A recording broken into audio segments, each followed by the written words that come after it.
Cis নামক একটি microscopic protozoa. আসসালামু আলাইকুম আরহামতুল্লাহি ওয়া বারাকাতুহু। কবিতর প্রেমী টিভি 97-এর সবাইকে আপনাদের স্বাগত। আশা করি আপনারা অনেক ভালো আছেন, আমি অনেক ভালো আছি।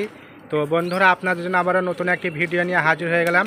অবশ্যই ভিডিওটা দেখবেন, ভিডিওটা স্কিপ করবেন না, যাতে কোনো জায়গায় বুঝতে অসুবিধা হয়। পিজন ক্যাঙ্কার পার্ট 1, কবিতরের ক্যাঙ্কার বা ঘা পর্ব 1। তো ভিডিওটা শুরু করছি। তো আপনারা কবিতর দেখুন, আমি ভিডিওটা শুরু করছি। কবিতরের ক্যাঙ্কার কী কারণে হয়?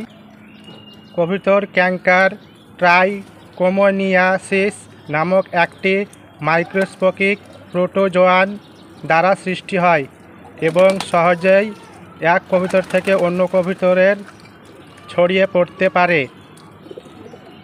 তবে স্বাভাবিক স্বাস্থ্যের পরিবেশে এর উপস্থিতি খুব কম হয়।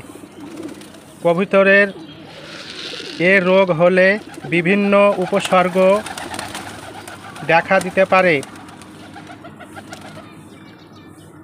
মুখ বা গলার ভিতরে হলুদ সাদা পদার্থ দেখা গেলে সহজেই কী রোগ হয়েছে বুঝতে পারা যায়। সবসময় একসঙ্গে দেখা যায় না।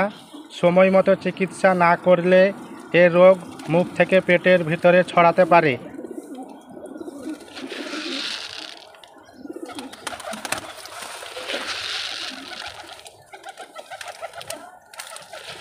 আহ আহ আহ আহ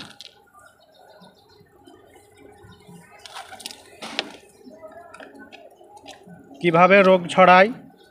1 নম্বর কারণ, সংক্রমিত কবুতরের খাবার খাওয়ার সময় কয়েকটা খাবার মুখের ভেতর থেকে পড়ে যায়, ওই খাবার অন্য কবুতর খায়, তখন এভাবে ছড়ায়। 2 নম্বর কারণ হলো সংক্রমিত কবুতরের মুখ থেকে লালা ছড়িয়ে পড়ে।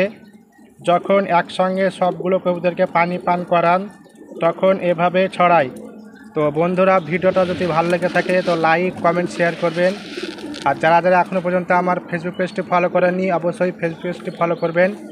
তো আজকের মতো ভিডিওটা এখানেই শেষ করলাম। খোদা হাফেজ, ধন্যবাদ।